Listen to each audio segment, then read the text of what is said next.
నమస్తే viewers, welcome to YRE vlogs. ఇది బెంగళూరులోని బొటానికల్ గార్డెన్ అండి. ఇప్పుడు ఎందుకు ఈ బొటానికల్ గార్డెన్ మీకు ఎందుకు చూపిస్తున్నాను అనుకుంటున్నారా? ఇదేంటి అంటే ప్రతి సంవత్సరం అంటే ఇయర్లీ 2 times, ఇండిపెండెన్స్ డే రోజు, రిపబ్లిక్ డే రోజు, ఆగస్ట్ 15th, జనవరి 26th ఇక్కడ ఫ్లవర్ షో జరుగుతుందండి. చాలా బాగుంటుంది. ఈ 2 times మాత్రమే జరుగుతుంది. దీనికి ఎంట్రన్స్ ఫీజు పెద్దవాళ్ళకైతే 100 రూపీస్ అండి. నార్మల్ డేస్ అయితే 80 రూపీస్ అంటున్నారు. మేము సండే వెళ్ళాము. పిల్లలకైతే 30 రూపీస్, అంటే ఆఫ్టర్ 5 బిలో 12 అనమాట. ఇది నార్మల్ డేస్లో అయితే అంత క్రౌడ్ ఉండదు, కానీ ఫ్లవర్ షో జరిగే టైంలో మాత్రం చాలా క్రౌడ్ ఉంటుందండి. ఇది మొన్న 18th స్టార్ట్ అయింది. ఈ సండే వరకు ఉంది. కమింగ్ సండే అంటే 27, 28 వరకు అనుకుంటా ఉంది. 1 వీక్ అయితే ఉంటుందండి. చాలా బాగుంటుంది. నార్మల్ డేస్లో అయితే గార్డెన్ పార్టీస్ లాగా, పిక్నిక్ లాగా మనం ఫుడ్ అది ప్రిపేర్ చేసేసుకుని వెళ్ళి మార్నింగ్ నుంచి సాయంత్రం వరకు శుభ్రంగా తిరిగి మధ్యలోనే మన పట్టుకెళ్ళిన బాక్సులు హ్యాపీగా ఫ్యామిలీతో అక్కడ స్పెండ్ చేసి తిని సాయంత్రం వరకు తిరిగి అలా రావచ్చండి. చాలా బాగుంటుంది. ఎప్పుడైనా మనకి చుట్టాలు గట్ట వచ్చినప్పుడు సరదాగా ఇలా వెళ్ళాలి అనుకుంటే, బయటకు వెళ్ళాలి అనుకుంటే ఫ్రెండ్స్ తోటి ఇలా ప్లాన్ చేసుకోవచ్చు. కానీ మామూలుగా అయితే అంత చూడడానికి ఏముండదని బోరే కొడుతుంది. కానీ మొత్తం ఇది తిరగాలంటే ఒకరోజు సరిపోదు నిజంగా. మొత్తం 240 acres అండి, అంటే 240 ఎకరాల విస్తీర్ణంలో ఆవరించి ఉంది ఇది మొత్తం. దీంట్లో మొత్తం 1800 రకాల ప్లాంట్స్ అయితే ఉంటాయంటండి. సైంటిఫిక్ ప్లాంట్స్ మొత్తం ప్రతిదానికి సంబంధించినవి. ఇక్కడే ఒక లేక్ కూడా ఉంది. దీంట్లో ఇదివరకు బోటింగ్ కూడా ఉండేదంటండి బిఫోర్ కోవిడ్. అయితే ఇప్పుడైతే కోవిడ్ అప్పటి నుంచి కూడా బోటింగ్ అది ఆఫ్ చేసేసారంట. చాలా ప్లాంట్స్ ఉంటాయండి. 100 సంవత్సరాల క్రితం ప్లాంట్స్ కూడా ఉంటాయంట దీంట్లో. ఇది ఇలా కన్స్ట్రక్ట్ చేసి 200 years అవుతుందంటండి. 100 సంవత్సరాలు పైబడిన ప్లాంట్స్ కూడా ఉంటాయి. మనం ఖాళీ టైంలో వెళ్తే కనుక చాలా రకాల ప్లాంట్స్ చూడొచ్చు. బోన్సై ట్రీస్ కూడా ఉంటాయి అంటారు. అదంతా కొంచెం వేరే సైడ్ ఉంటుంది. అంటే దీంట్లో మొత్తం 200 ఎకరాలు అంటే ఎక్కడ తిరుగుతాం చెప్పండి. చాలా పెద్దది. మనం ఖాళీగా నార్మల్ డేస్లో వెళ్ళామనుకోండి, అవన్నీ క్లియర్గా కనిపిస్తాయి. ఇలా ఫ్లవర్ షోలు ఎటువంటి స్పెషల్స్ ఉన్నప్పుడు వెళ్ళామనుకోండి, మనకు ఆ దారి వెళ్ళడం రావడమే కష్టమైపోతుంది. మేము ఈవినింగ్ 4 కల్లా వెళ్ళాము. క్రౌడ్ చూసారా ఎంత ఉందో. మార్నింగ్ 7 నుంచి ఈవినింగ్ 7 వరకు ఓపెన్ చేస్తారంట. 7 అంటారు కానీ కొంచెం లేట్ అవుతుందేమో. ఎర్లీ మార్నింగ్ అయినా వెళ్ళాలి, లేకపోతే ఈవినింగ్ అయినా వెళ్ళాలి. మధ్య లంచ్ టైంలో ఆ టైంలో వెళ్తే ఇబ్బంది పడతాం కదా. ఇవన్నీ రకరకాలు కొనుక్కుతున్నాను. చాలా స్టాల్స్ పెట్టేశారు, కానీ అవి చాలా కాస్ట్ ఉంటాయి. అంత హైజీన్ కూడా కాదు కదండి. తప్పకపోతే తప్పదు. జ్యూసెస్ లాంటివి తీసుకుంటే బెటర్ ఆ డీప్ ఫ్రైలు అవి తినడం కన్నా. ఒకవేళ మనకి పిల్లలు ఉన్నారనుకోండి, ఆగరు కదా. ఐస్ క్రీమ్లని అవన్నీ ఇవన్నీ మొదలెడుతూనే ఉంటారు. కాల్ లోపల పెట్టిన కాడి నుంచి అవన్నీ తప్పమనుకోండి. మామూలుగా అంటున్నాను. కొంచెం మనం చేసుకోగలిగితే చేసుకుంటే బాగుంటుంది అనమాట. అయితే ఇప్పుడు ఫ్లవర్ షో చేశారన్నాను కదండి. ఫ్లవర్ షో గురించి అయితే వచ్చాం కదా. ఇప్పుడు ఏంటంటే ప్రతిసారి ఫ్లవర్ షో అంటే మామూలు పాట్స్ అది పెట్టడం కాదండి. ఒక స్పెషల్ థీమ్. ఒకసారి ఇది వరకు మేము వెళ్ళినప్పుడు హంపి థీమ్ అని చేశారు. ఒకసారి అయితే బాహుబలి టెంపుల్, మనకి బాహుబలి సినిమా మాత్రమే తెలుసండి. ఇక్కడ బాహుబలి అనే అతను ఒక రాజు అంట. ఆ టెంపుల్ కూడా ఇక్కడ ఒకసారి ఇలా మొత్తం ఆ టెంపుల్ ఎలా ఉంటుంది ఏంటి మొత్తం ప్రజెంట్ చేయడానికి చేశారు. అలా బాహుబలి టెంపుల్ మొత్తం ఎలా ఉంటుంది ఏంటి అలాగా ప్రజెంట్ చేస్తారనమాట. అసలు భలే ఉంటుందండి లోపలికి వెళ్ళి చూస్తే. ఇది రోజ్ గార్డెన్ అండి. ఎన్ని రకాల రోజెస్ ఉన్నాయో. పింకు, రెడ్, పింక్లో light pink, orange, dark orange ఉందండి. భలే ఉంది. అది కాకుండా వైట్ ఉంది. వైట్ ప్లాంట్ ఎక్కడున్న మొక్క నిండా మొత్తం 30-40 ఫ్లవర్స్. మొత్తం ఒక్కొక్కటి కూడా పెద్ద బంతిపూ సైజులో ఉన్నాయి. ఇక్కడ చూసారు బజ్జీల కోసం పచ్చిమిర్చి, క్యాప్సికమ్ ఎలా తీశారు. బెంగళూరులో క్యాప్సికమ్ బజ్జీ చాలా బాగుంటుందండి. ఎప్పుడైనా కనుక మీరు వస్తే ఏరియాలో ఎక్కడైనా ఉంటే కనుక ఒకసారి ట్రై చేయండి. చాలా బాగుంటుంది క్యాప్సికమ్ బజ్జీ.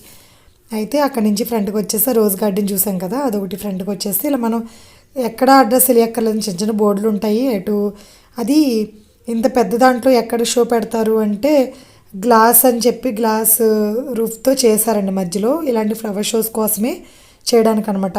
గ్లాస్ స్టేజ్ అని చెప్పి దాంట్లో మాత్రమే పెడతారండి. ఎందుకంటే మరి ఎండకి వాటికి పువ్వులే వాడిపోతూ ఉంటాయి. ఆల్మోస్ట్ 1 week పైనే ఉంచుతున్నారు. 18th నుంచి 28th వరకు 10 days ఉంచుతున్నారు. ఆ ఫ్లవర్స్ వాడిపోకుండా చేస్తారు.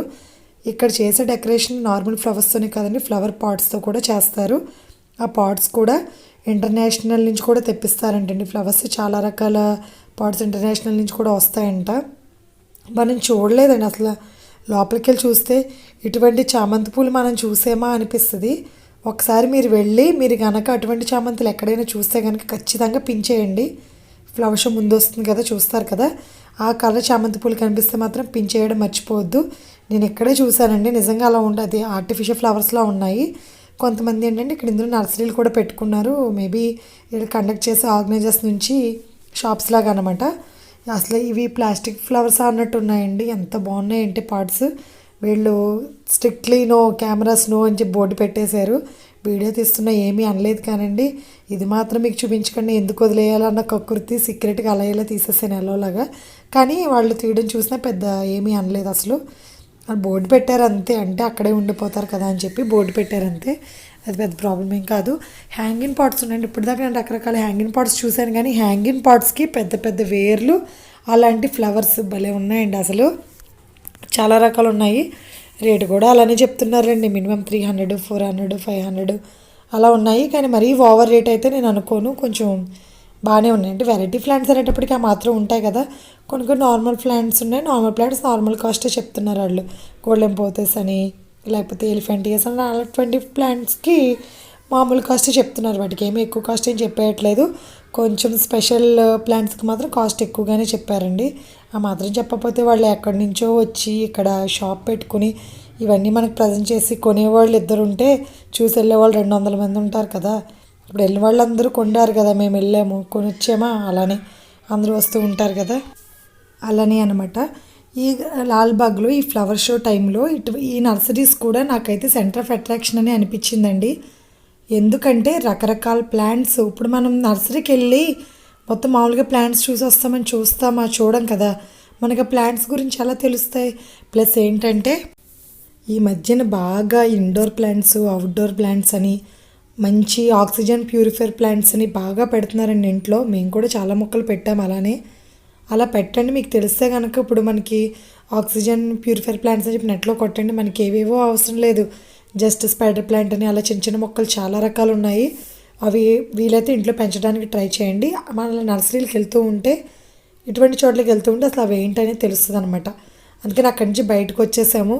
చూసారా ఈ ప్లేస్ ఎంత బాగుందో, అదేంటంటే గ్రీన్ డ్రమ్ము, దాంట్లోంచి ఫ్లవర్స్ ఇలా జారుతూ ఉన్నట్టున్నాయి. నిజంగా మేము కోవిడ్ ముందు వెళ్ళామండి, ఈ మధ్యకాలంలో వెళ్ళలేదు, అంటే కోవిడ్ తర్వాత వెళ్ళలేదు. ఎందుకంటే మా అబ్బాయిని స్కూల్లోనే ఆగస్టులో కానీ జనవరిలో కానీ ఒకసారి వాళ్ళే తీసుకెళ్తున్నారు. అండ్ ఎస్కేషన్స్ అని చెప్పి స్కూల్ స్పెసిఫికేషన్ లాగా చూపిస్తారు కదా, ఎక్కడికో చోటకి తీసుకెళ్ళాలి కదా, అందుకు తీసుకెళ్ళిపోతున్నారు. ఫోన్లో డబ్బులు పెట్టి తీసుకెళ్తున్నారా అంటే స్కూల్ పిల్లలకి యూనిఫామ్ వేసుకుని వెళితే వాళ్ళకి ఫ్రీ అంటండి, కాబట్టి వాళ్ళు తీసుకెళ్తున్నారు. ఫస్ట్ అనుకున్నాం అబ్బా స్కూల్ వాళ్ళు ఎంత టికెట్ పెట్టి తీసుకెళ్తున్నారు అనుకున్నాం, కానీ తర్వాత నాకు తెలిసింది విషయం.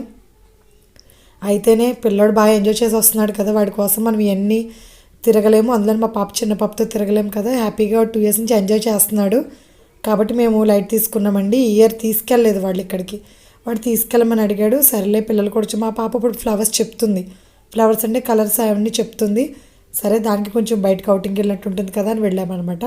ఇదిగోండి చూసారా ఎన్ని రకాల ప్లాంట్స్, మొత్తం ఇక్కడ డెకరేషన్ అంతా పాట్స్తోనే చేశారండి. ఇదంతా హార్ట్ షేప్స్ పెట్టారు కదా, ఇవన్నీ పాట్స్తో పెట్టారు. ఒకవేళ వాళ్ళు పువ్వులతో పెట్టారనుకోండి 2 daysకి వాడిపోతే మళ్ళీ అదంతా సెట్ చేయాలి. మొత్తం ఆ డ్రమ్లోంచి పువ్వులు పడుతున్నట్టు పెట్టింది అదంతా కూడా ఫ్లవర్ పాట్సే. సో ఎంత బాగుందంటే ఫస్ట్ 2-3 minutes నేను ఎంజాయ్ చేశానండి. ఎంజాయ్ చేసాక వీడియో తీస్తున్నాను, ముందే వీడియో తీద్దామంటే నా ఎంజాయ్మెంట్ మిస్ అయిపోతున్నాను నిజంగా. యూట్యూబ్కి రాని వాళ్ళంతా అనుకుంటారు మామూలుగా అబ్బాయిలకి ఎన్ని వ్యూస్ వచ్చేస్తున్నాయో ఎన్ని వచ్చేస్తున్నాయో బోల్డ్ డబ్బులు వచ్చేస్తాయి వీళ్ళకి అనుకుంటారు. నిజంగా చెప్తున్నాను, యూట్యూబ్ నేను స్టార్ట్ చేయకముందు నేను కూడా అలానే అనుకున్నాను, అలానే మొదలు పెట్టేశాను, అది వేరే విషయం అనుకోండి. కానీ స్టార్ట్ చేసాక తెలిసింది కష్టం ఎక్కువ ఫలితం తక్కువ. మీరు నమ్మితే నమ్మండి, లేకపోతే లేదు. పికాక్ చూసారా ఎంత బాగుందో, చాలా బాగుంది కదా కలర్ఫుల్గా. అది కూడా పాట్స్ తోటి పెట్టారనమాట. ఎందుకు చెప్తున్నాను అంటే మనం కష్టపడి ప్రతిదీ చూపించాలి, వీడియో తీయాలి అని తీస్తాము, కష్టపడి ఎడిట్ చేసి అప్లోడ్ చేస్తాం, అబ్బాయి ఇది వైరల్ అవుద్దేమో అనుకుంటాం, అది అవ్వదు. ప్రతి వీడియో వైరల్ అవుద్దేమో అనుకుంటాం, అవ్వదు. అప్లోడ్ చేస్తాం, ఫోన్ అక్కడ పెడతాం, ఒక 5 minutes అట్టే లిట్ వస్తాం, అయ్యో 1 view పెరిగిందా 2 views పెరిగిందా అని చూసుకుంటూ ఉంటాం. నేను చెప్పేదైతే బిగినర్స్ అండి, ఆల్రెడీ ఫేమస్ యూట్యూబర్స్ అయితే ఇంత అవసరం ఉండదు, బిగినర్స్కి అలా అనిపిస్తుంది. ఏదేమైనా లేట్ అవుతుంది సక్సెస్ అవ్వడానికి. సక్సెస్ అనేది పక్కన పెడితే నాకైతే మంచి ఎంజాయ్మెంట్లో అనిపిస్తుందండి. ఏంటంటే ప్రతిదీ చూపించాలి, ఒక ఇంట్రెస్ట్ చెయ్యాలి, చూపిద్దాము, అప్లోడ్ చేద్దాము, చూస్తారేమో, వ్యూస్ వస్తాయేమో, అయ్యో నాకు 4 సబ్స్క్రైబర్ పెరిగారు, అబ్బాయి ఈ వీడియోకి 4 మెంబర్స్ పెరిగారు, హ్యాపీ, ఆ ఫీలింగ్ వస్తుంది. ఇంక డబ్బులు అంటారా తర్వాత విషయం, వస్తే లేకపోతే లేదనుకోండి. నేను యూట్యూబ్ కోసం ఏమీ ఖర్చు పెట్టట్లేదు. అంటే ట్రైపాడ్స్ అని అదని ఇదని తీసేసుకోవడం, యూట్యూబ్ కోసం ప్రతి చోటుకి వెళ్ళి ఎక్స్ప్లోర్ చేయాలి అనుకోవడం అలా కాదండి. మేము ఫ్యామిలీతో తిరిగేదే, నేను స్పెండ్ చేసేదే వీడియో తీసి మీకు చూపిస్తున్నాను. కానీ వీడియో తీయడం చాలా కష్టం. ఫ్యామిలీతో వెళ్ళినా ఫ్యామిలీతో స్పెండ్ చేయడం జరగట్లేదు. ఏంటంటే మా హస్బెండ్ మా పిల్లలు చూసుకున్నారనుకోండి, నేను కెమెరా పెట్టుకుని ఆ మూల ఈ మూల ఫోన్ పట్టుకుని ఆ మూల ఈ మూల షూట్ చేయడం జరుగుతుంది. అదే అందుకే అంటున్నా, ఫ్యామిలీతో వెళ్ళినా ఫ్యామిలీతో స్పెండ్ చేయడం జరగట్లేదు. సరేలేండి, అదంతా పక్కన పెట్టేయండి. ఇదిగోండి లాల్బాగ్ హ్యాపీగా ఫ్లవర్ షో చూపిస్తాను. బయట ఫ్లవర్ షో బయట ఇలాగా మ్యూజికల్ పెట్టారు, ఇలా మ్యూజికల్ థీమ్ లాగా. ఏంటి ఇప్పుడు ఎందుకు పెట్టా, ఇప్పుడు ఇది వరకు వెళ్ళినప్పుడు లేదు, ఎందుకు పెట్టారు ఇలాగ అనుకున్నాను నేను. తర్వాత అర్థమైంది క్రౌడ్ మేనేజ్ చేయడానికి అనుకుంటా. ఇది లోపలికి ఎంట్రీ అయ్యే ప్లేస్ అండి. ఒక 50 మీటర్స్లో మనం లోపలికి ఎంటర్ అయ్యే లైన్స్ వస్తాయి. కొంచెం క్రౌడ్ ఇక్కడ కట్ చేయడానికంటే వీళ్ళు మ్యూజిక్ లైవ్ మ్యూజిక్ కదండి, చాలా బాగుంది. మేము వెళ్ళినప్పుడు మేము చూసినప్పుడు వాళ్ళు ప్లే చేసిన మ్యూజిక్ ఏంటి అంటే సారే జహా సే అచ్చా సాంగ్ ప్లే చేస్తున్నారు. ఇన్స్ట్రుమెంటల్ ప్లే అనమాట. ఎంత బాగుందంటే చాలా బాగుంది. చాలామంది ఇక్కడ ఆగిపోతున్నారు అనమాట. ఓహో అందుకనే పెట్టుంటారని నాకు తర్వాత అర్థమైంది. ఇదిగోండి ఇదే ఎంట్రన్స్. ఇక్కడ చాలామంది ఆగుతున్నారు, కొంచెం క్రౌడ్ మేనేజ్ అవుతుంది. కానీ వాళ్ళ టాలెంట్కి హ్యాట్స్ అప్ అండి. వాళ్ళు ప్లే చేసిన సాంగ్ నేను షార్ట్స్లో పెడతాను, చూద్దురు. కానీ ఇదిగోండి అక్కడి నుంచి ముందుకు వచ్చేస్తే లోపలికి ఎంటర్ అవ్వాలి. చాలా రకాల ప్లాంట్స్, చాలా రకాల ఫ్లవర్స్ ఉన్నాయండి. ఈ సంవత్సరం అయితే విశ్వగురు బసవన్న గారండి, ఆయన కర్ణాటక కవి, చాలా ఫేమస్ కవండి. ఆయన స్టాట్యూ పెట్టి మొత్తం వెనకాల హౌస్లా పెట్టి, మొత్తం వెనకాల ఫార్మర్లా పెట్టి మొత్తం అంతా కూడా చాలా బాగా డెకరేట్ చేశారు.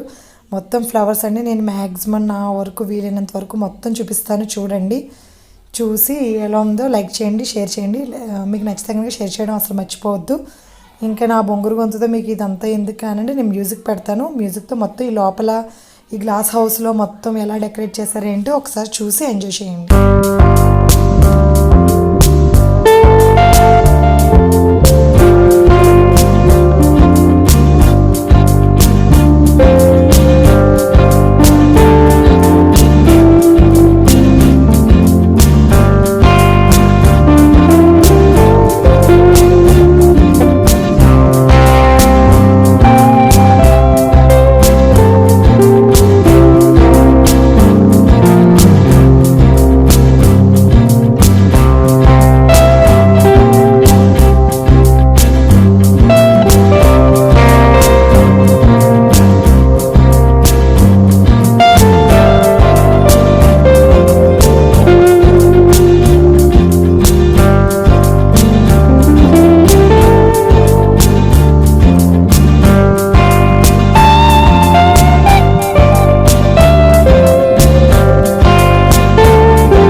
అంతేనండి. చూసారా అక్కడి నుంచి గ్లాస్ హౌస్ నుంచి బయటకు వచ్చేసాం. చూసారా మంచి ఎంత కలర్ఫుల్ చామంతి పూలు ఉన్నాయో చూసారా, స్కిప్ కొట్టుకుని వచ్చారా, చూడండి ఒకసారి మంచి మంచి కలర్ఫుల్ చామంతి పూలు ఉన్నాయి. అందులో రకరకాల అవి మెడిసినల్ ప్లాంట్స్ నుంచి వచ్చిన మెడిసినల్ వాల్యూస్ ఉన్న ఫ్రూట్స్ అవినంటండి. వాటి పేర్లు మీలో ఎవరికైనా తెలుసా? ఒకవేళ వాటి పేరు ఎవరికైనా తెలిస్తే కానీ కింద కామెంట్ బాక్స్లో కామెంట్ చేయడం మర్చిపోవద్దు. ఇదిగోండి ఈవిడ బయటకు వచ్చేసి యోగా అంటండి, యోగా చేస్తున్నారు. ఫస్ట్ నేను దూరం నుంచి చూస్తే ఈ మధ్యన మైనంతో బొమ్మలు చేస్తున్నారు కదా, అలా ఏమో అనుకున్నాను. ఆవిడ ఎంతసేపు నా కెమెరా నా చేపట్టుకుంటే నా ఫోన్ ఊగిపోతుంది, కానీ ఆవిడ అసలు షేక్ లేదు, అలా చేస్తూ ఉన్నారనమాట. ఒక నిమిషం ఆవిడ దగ్గర చూసి ఇలా వచ్చాము. వచ్చేసి ఇందాక మీకు చూపించాను కదా లేక్ అని, వెనక నుంచి ఇలా వెళ్తున్నాం అనమాట. మనం ఇలా వెళ్తే కనుక చుట్టూ ఫైనల్లీ ఒక రౌండ్ వేసుకుని వచ్చేసినట్టే. ఆల్మోస్ట్ మధ్యలో మొత్తం చూడలేదండి, అంత అవ్వదని. మధ్యలో మొగలి పొదలు ఉన్నాయి, మీకు చూపిద్దామని చెప్పి కొంచెం సీన్ ఇది షూట్ చేశానండి అంతే. ఇది జయనగర్ దగ్గరలో ఉంటుందండి లాల్బాగ్ అనేది. ఇది మన రామోజీం ఫిలిం సిటీలో ఉంటాయి కదండి, ఇలాగా మొత్తం అన్నిటితో గ్రాస్తో ఇలా పెట్టి చేసినవి ఇక్కడ చేశారు. కానీ అంత లుకింగ్ అయితే లేదు. మేబీ ఇంకా దాన్ని డెవలప్ చేయాలో ఏంటో, కానీ ఇప్పుడిప్పుడే చేస్తున్నారు అనుకుంటా. ఇంకా కొంచెం షేప్ అది పర్ఫెక్ట్గా రాలేదు, ఇంకా మెయింటెనెన్స్ అవసరం అన్నట్టుంది. వాటిని చూస్తే చిన్న చిన్న యానిమల్స్ అని, హార్ట్ షేప్స్ అని అవన్నీ ఉన్నాయి. ఇదిగోండి ఇంకా లైటింగ్ ఫాలో అయిపోతుంది. ఇంకా మొత్తం అయిపోయిందండి. ఈ వీడియో మీకు నచ్చిందండి? నచ్చితే మాత్రం please like, share and subscribe చేయడం మాత్రం మర్చిపోవద్దు. అంతేనండి. ఇటువంటి మరి ఇంట్రెస్టింగ్ వీడియోస్ ఏమన్నా ఉంటే కనుక ఖచ్చితంగా నేను అప్లోడ్ చేస్తాను. నేను అప్లోడ్ చేసినవి మీకు రావాలి అంటే, మీరు చూడాలి అంటే నేను సబ్స్క్రైబ్ చేసుకోవాలి, నోటిఫికేషన్ బార్ మీద టచ్ చేయాలండి అంతే. Thank you for watching.